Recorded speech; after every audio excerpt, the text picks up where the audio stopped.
কি হলো রে বাপ, দাঁড়িয়ে পড়লি কেন? খুড়ো, ওই দেখো ওপরে ওটা কি? ভুলোর কথা শুনে খুড়ো ওপর দিকে তাকাতেই তার চোখ কপালে উঠে গেল। ইতিমধ্যে ভুলো কোনোভাবেই নিজের হুঁশ জ্ঞান হারিয়ে এগিয়ে যেতে লাগলো ওই ছায়ামূর্তিটার দিকে। ভুলোকে যে ওই ছায়ামূর্তিটা তার শিকার বানিয়ে ফেলেছে সেটা এবার বুঝতে পারল সবাই। ভুলোকে কাছে যেতে দেখে ওই ছায়ামূর্তিটা ঝপ করে এক লাফে বাসঝাড় থেকে নেমে পড়ল। তারপর তার বড় একটা হাত দিয়ে ভুলোর গলাটা চেপে তুলে ধরল।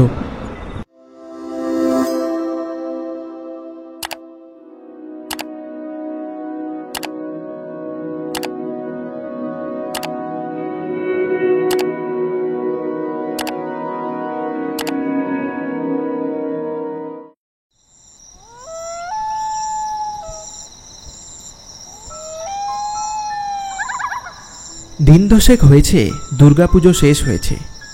এর মধ্যে বাতাসে হালকা ঠান্ডা ভাব দেখা দিয়েছে। আর কিছুদিন পরেই ভূত চতুর্দশী।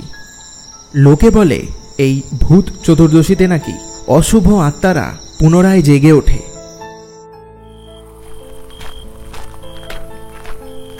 বিলে আর নিমাই এ গায়ের কাঁচা সবজির ব্যবসাদার। তারা আজ এই বাঁশবাগানের পথ ধরে হেঁটে চলেছে তাদের বাড়ির দিকে। আজ দোকানপালা গুছোতে একটু দেরি হয়ে যাওয়াতে এই পথ বেছে নিয়েছে তারা, কারণ এই রাস্তাটা খুব কম সময়ে তাদেরকে বাড়ি পৌঁছে দেবে। তাড়াতাড়ি পা টেনে চল, শুনেছি এই বাঁশবাগানটা মোটেই সুবিধের নয়। সাধু সেজে এখন ন্যাকামি করছিস যে? তোকে তো আমি আগেই বারণ করেছিলাম, তুই তো নিজেই জোর করলি, আর এখন ভয় পাচ্ছিস। বলি, তোর মাথাটা কি খারাপ হয়ে গেল? আরে টাকা পয়সা হিসেব করতে করতেই তো বেলা হয়ে গেল, না হলে তো ঠিক আলো থাকতে থাকতে বাড়ি পৌঁছে যেতাম। কি আর হবে, এসে যখন পড়েছিস তখন আর ভেবে লাভ নেই। বেশ অনেকক্ষণ হলো তারা এখনো হেঁটে যাচ্ছে তাদের বাড়ির উদ্দেশ্যে। চারিদিকটায় কেমন যেন একটা থমথমে ভাব। আকাশে চাঁদের দেখা মেলেনি আজ, শুধু ঘন কালো মেঘ ছেয়ে রয়েছে গোটা আকাশ জুড়ে। নাম না জানা রাতজাগা জীবজন্তুদের ডাক শুনতে পাওয়া যাচ্ছে শুধু। বিলের গাটা কেমন যেন ভারী হয়ে এলো এবার। সে একটা ঢোক গিলে কাঁপা কাঁপা কণ্ঠস্বরে নিমাইকে বলল, আমার কেমন যেন সুবিধের লাগছে না, সেই কতক্ষণ ধরে হেঁটেই যাচ্ছি, এতক্ষণে তো বাড়ি পৌঁছে যাবার কথা। ভুল রাস্তায় এসে পড়লাম না তো আমরা? আমারও তাই মনে হচ্ছে জানিস, বকতে বকতে হয়তো ভুল রাস্তায় এসে পড়েছি। দাঁড়া, একটু দাঁড়িয়ে জিরিয়ে নি, তারপর দেখছি কি করা যায়। তারা দুজনেই একটা জায়গায় দাঁড়িয়ে পড়ে। কিছুক্ষণ জিরিয়ে নিয়ে আবার হাঁটা লাগাবে তারা।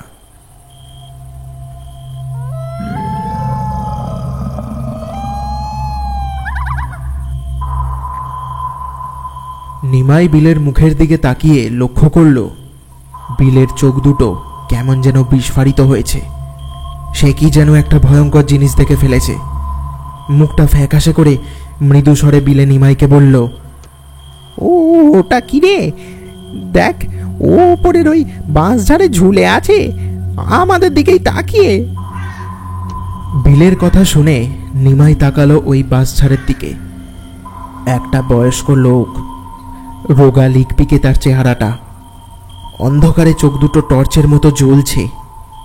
এক নজরে সে তাদের দুজনের দিকে তাকিয়ে আছে, যেন হাতের সামনে পেলে এক্ষুনি গিলে খাবে। এটা কি করে হতে পারে? এ তো রঘু বুড়ো। আজ কয়েক মাস হলো সে তো বিছানায় শয্যাশায়ী, কিন্তু সে এখানে এই অবস্থায় কি করছে? নিমাই, মনে হচ্ছে রঘু বুড়োর শরীরে কোনো আত্মা বাসা বেঁধেছে, তারই কাজ এটা। এখন বেশি ভেবে লাভ নেই, আগে এই বাঁশবাগান ছেড়ে বেরোতে হবে আমাদের। তাদের কথা শুনতে পেয়ে ছায়ামূর্তিটা এক লাফে তাদের সামনে এসে পড়ল। বিলে আর নিমাইয়ের প্রাণটা বেরিয়ে এলো বলে। নিমেষের মধ্যে তারা দুজন উল্টো দিকের রাস্তাটা ধরে দম বন্ধ করে ছুটে ওই বাঁশ বাগান থেকে বেরিয়ে আসে। উফ, আর একটু হলেই প্রাণটা যাচ্ছিল। আর না, এবার সোজা রাস্তা ধরে চল বাড়ির দিকে। ব্যাপারটা কি যে হলো কিছুই বুঝলাম না। রঘু বুড়ো ওই বাঁশ ঝাড়ে কি করছিল? সে তো এখন বিছানায় শয্যাশায়ী। তার পক্ষে তো এখন এক গ্লাস জল গড়িয়ে খাওয়াটাও অসম্ভব ব্যাপার। আর সে কিনা ওই বাঁশ ঝাড়ে ওভাবে বসেছিল। কিছুই বুঝতে পারছি না আমি। ও তুই বুঝবি না, যা বোঝার আমি বুঝেছি। ওর শরীর কোনো এক অশুভ শক্তির কবলে পড়েছে। এর সমাধান পরে হবে। এখন বাড়ি চ, কাল বটতলার আড্ডায় আমি কথাটা পারবো। দেখি খুড়ো কি প্রস্তাব দেয়। হ্যাঁ, ঠিক বলেছিস বিলে, এটাই ভালো হবে বরং। ওটা যে রঘু বুড়ো ছিল সেটা নিমাই আর বিলে খুব সহজেই বুঝতে পেরেছে। আজ তাদের সাথে ঘটে যাওয়া ঘটনাটা নিয়ে আগামীকাল তারা বৈঠকে বসবে।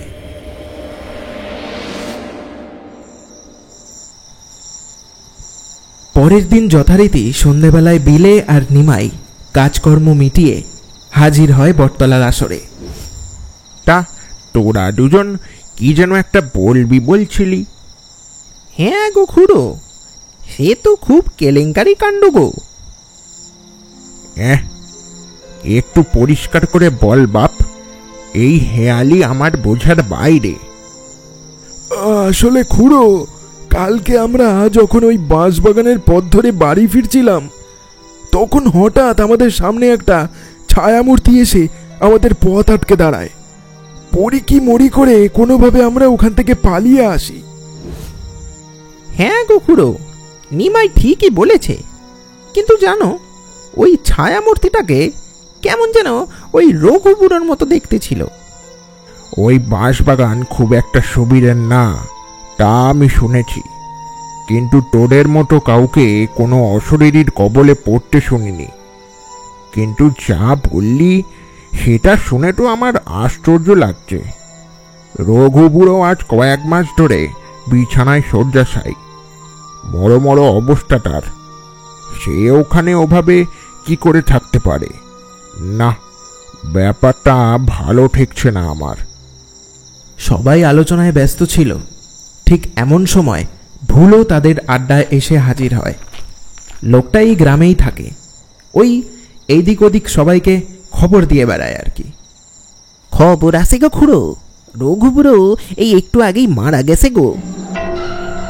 সে কি রে বাপ, চল চল, দেরি করা যাবে না। কিন্তু খুড়ো, তার লাশটা যে উধাও হয়ে গেছে। লাশ উধাও হয়ে গেছে মানে? এই ভুলো, তুই কি এই সন্ধেবেলায় নেশা টেশা করে ভুলভাল বকছিস নাকি? আরে দাদা বাবুরা, না গো না, আমি নিজের স্বচক্ষে দেখে এলাম। প্রথমে তো ঘরের দরজাটাই খোলা যাচ্ছিল না। অনেক কষ্ট করে লোক জড়ো করে দরজা খুলতেই দেখে ঘর ফাঁকা।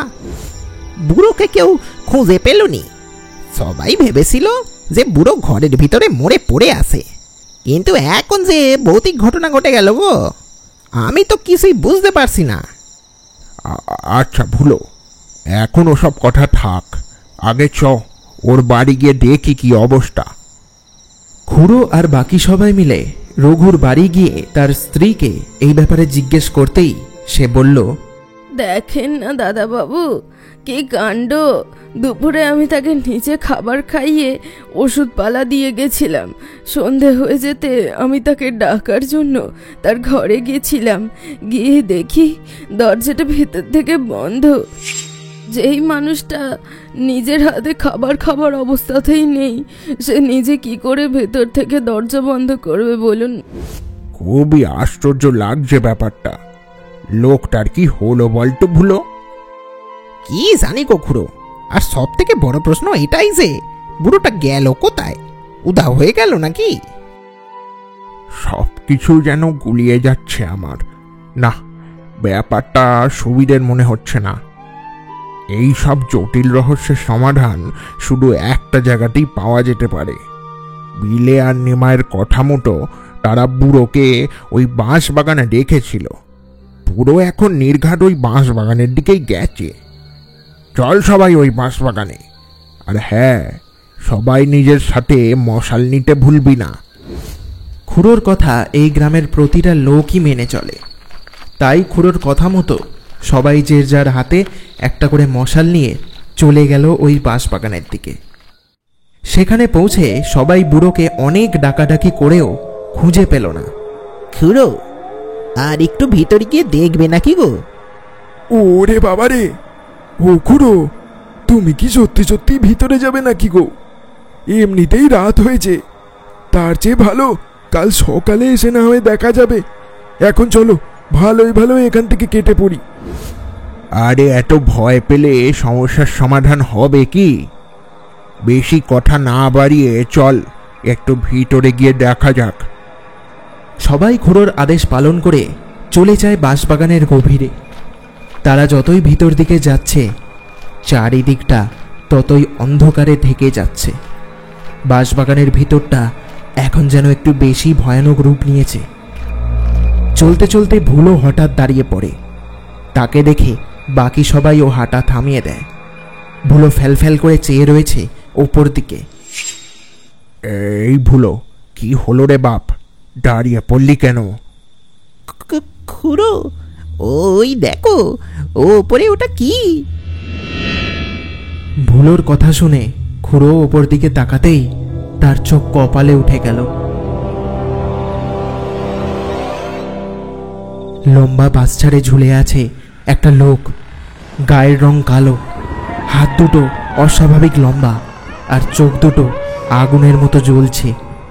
মুখে একটা হিংস্র হাসি। এ তো রঘু বুড়ো। আমি যা ভেবেছিলাম ঠিক তাই হলো। রঘুর শরীরে কোনো কালো ছায়া বাসা বেঁধেছে। ইতিমধ্যে ভুলো কোনোভাবেই নিজের হুঁশ জ্ঞান হারিয়ে এগিয়ে যেতে লাগলো ওই ছায়ামূর্তিটার দিকে। ভুলোকে যে ওই ছায়ামূর্তিটা তার শিকার বানিয়ে ফেলেছে সেটা এবার বুঝতে পারল সবাই। ভুলোকে কাছে যেতে দেখে ওই ছায়ামূর্তিটা ঝপ করে এক লাফে বাঁশঝাড় থেকে নেমে পড়ল। তারপর তার বড় একটা হাত দিয়ে ভুলোর গলাটা চেপে তুলে ধরল। তারপর আবারও একটা বড় লাফ দিয়ে কোথায় যেন উধাও হয়ে গেল। খুড়ো, আমি তোমাকে আগেই সাবধান করেছিলাম, তুমি আমার কথা শুনলে না। তোমার জন্য ভুলোটা আজ আমাদের ছেড়ে চলে গেল। নিমাই, খুড়ো কি জানতো যে এমনটা ঘটবে? আর এমনিতেও খুড়ো তো এখানে রঘুর খোঁজেই এসেছিল। না রে বিলে, আমার জন্যই এসব ঘটল। নিমাই, তোর কথা আমার আগেই শোনা উচিত ছিল, কিন্তু এখন আমাদের এই নিয়ে আলোচনা করলে হবে না। এর বিহিত একটা করা দরকার। হ্যাঁ গো খুড়ো, ঠিকই বলেছ। আগে এই গ্রামকে বিপদের হাত থেকে বাঁচাতে হবে, তারপর যা হবে দেখা যাবে। কিন্তু কি করা যায় বলো দেখি খুড়ো? আমি যা বলছি মন দিয়ে শোন। বেশি দেরি করে লাভ নেই। যা করার আমাদের এক্ষুনি করতে হবে। তোরা আমার সাথে এক্ষুনি ভৈরব বাবার কাছে চল। খুড়ো, নিমাই আর বিলে গিয়ে হাজির হয় ভৈরব বাবার কাছে। বাবা তখন তার ধ্যানে মগ্ন ছিল। খুড়ো বাবাকে দেখে প্রণাম জানিয়ে বলল, বাবা, আমাদের বাঁচান বাবা। গ্রামে টিকাজের দায় হয়েছে আমাদের। কি হয়েছে বল আমাকে, আমি দেখছি কি করতে পারি। আমাদের গ্রামে এক অশুভ শক্তি তার আস্তানা গেড়েছে। ওই বাঁশবাগানে এই রাতের বেলা যেই যায় সে আর বেঁচে ফেরে না। আমাদের ভুলোকে ওই ছায়ামূর্তি নিয়ে চলে গেছে। এরম চলতে থাকলে একে একে সবাই ওই ছায়ামূর্তির হাতে শেষ হয়ে যাবে বাবা। হ্যাঁ বাবা, নিমাই ঠিকই বলছে। আসলে আজ সন্ধ্যায় আমাদের গ্রামের এক বয়স্ক লোক মারা যায়, কিন্তু তার দেহটা কেউই খুঁজে পায় না। এটাই দেখার জন্য আমরা এই কজন গ্রামবাসী মিলে চলে যাই ওই বাঁশবাগানে। কারণ যেই লোকটা মারা গিয়েছে তাকে নাকি বিলে আর নিমাই এই কদিন আগে ওই বাঁশ বাগানে রাতের বেলায় এক ছায়ামূর্তির রূপে দেখেছিল। বুঝেছি, তোরা আমাকে এক্ষুনি ওই বাঁশ বাগানে নিয়ে চল, আমি সব ঠিক করে দেব। কথা মতো তারা সবাই ওই বাবাকে নিয়ে আবারও গিয়ে পৌঁছায় ওই বাঁশবাগানে। রাত অনেক গভীর হয়েছে। এই নিশি রাতে বাঁশবাগানটা যেন এক ভৌতিক রূপ নিয়েছে। কোথায় আছিস তুই? বেরিয়ে আয় বলছি, আমাকে রাগাস না, না হলে এখানেই তোকে শেষ করে দেব আমি। বাবার এই কথা শুনে চার হাত পায়ে কোথা থেকে বেরিয়ে এলো ওই ছায়ামূর্তিটা। সে যেন ওই বাবার আদেশ পালন করছে, যেন এই তান্ত্রিক আর এই অশরীরের মধ্যে আগে থেকে কোনো সম্পর্ক আছে। ওর শরীরটা ছেড়ে দে। বাবার কথার জবাব দিয়ে ফ্যাঁস ফ্যাঁসে আওয়াজে সে বলে উঠল, তোরা এখান থেকে চলে যা, আমি এই শরীর ছেড়ে কোথাও যাব না, আমি এই বাঁশবাগানেই থাকবো। পুরোটাকে আমি সেদিন রাতে একাই বাঁশবাগানে ঢুকতে দেখেই আমি ঠিক করি যে এর শরীরটাই আমি দখল করব। তাই আমি সঙ্গে সঙ্গে ওকে মেরে ওই শরীরে প্রবেশ করি। ওই বুড়ির হাতে নিরামিষ খাবার খেয়ে আমার কেমন যেন কষ্ট হচ্ছিল। মানুষের রক্ত খাবার জন্য মনটা ছটফট করছিল। সহ্য করতে না পেরে সন্ধ্যেবেলাতেই চলে আসি এখানে। আমি জানতাম কেউ না কেউ এই বাঁশবাগান দিয়ে যাবেই। অনেক ক্ষতি করেছিস, আর না, ভালোই ভালোই শরীরটা ছেড়ে দে। আমি যতক্ষণ না শান্তি পাচ্ছি ততক্ষণ আমি এই শরীর ছাড়বো না। আমাকে 112টা জ্যান্ত ছাগলের রক্ত দিতে হবে, তবেই আমি এই শরীরটা ছেড়ে বেরোবো। তোকে আমি কথা দিচ্ছি, তোকে আমি সন্তুষ্ট করব। এটা শুনে যেন ওই অশরীরী একটু শান্ত হলো। কিন্তু হঠাৎই ওই বাবা নিজের হাতে এক মুঠো ছাই নিয়ে ছুঁড়ে দিল ওই অশরীরীর গায়ে।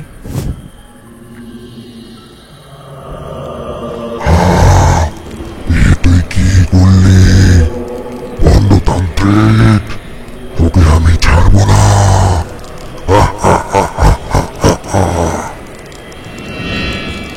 রঘুবুড়োর দেহর সাথে ওই অশরীরীও জ্বলে ছাই হয়ে গেল। সবাই এই দৃশ্য দেখে মুখের কথা হারিয়ে ফেলল।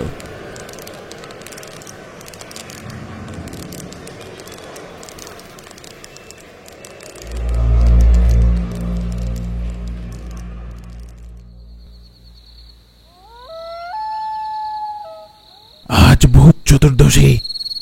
ওই অশরীরী আজ 112টা ছাগলের রক্ত পান করে আরো শক্তিশালী হবার চেষ্টা করছিল। সে তার কথার ফাঁদে আমাকে ফাঁসিয়ে আমাকে কাজটা করতে বাধ্য করছিল। আমিও কম চালাক নই। আমি জানতাম যে আমি কি করব। কয়েক মাস আগে আমি যখন নিজের সাধনা করছিলাম, তখন ভুলবশত কোনোভাবে একটা প্রেতাত্মা আমার বন্দি ভেঙে পালিয়ে যায়। হয়তো ওই এই বাঁশবাগানে তার ঘাটি গেড়েছিল। যাকগে, তোমাদের সবার আর কোনো ভয় নেই। আপনাকে যে কি বলে ধন্যবাদ জানাবো ভেবে পাচ্ছি না। সেই সবের কোনো দরকার নেই রে, তোদের শুধু একটা শেষ কাজ করতে হবে। কি কাজ বাবা, বলুন। ওই যে ওখানে যে ছাইটা পড়ে আছে, ওটা রঘুর দেহের ছাই। তোরা ওটাকে একটা ঘড়ায় ভরে গঙ্গায় ভাসিয়ে দিস, তাহলে রঘুর আত্মা শান্তি পেয়ে যাবে। আর তা না হলে আবার ওর আত্মা কাজ সম্পূর্ণ না হওয়ায় অতৃপ্ত হয়ে তোদের পিছু নেবে।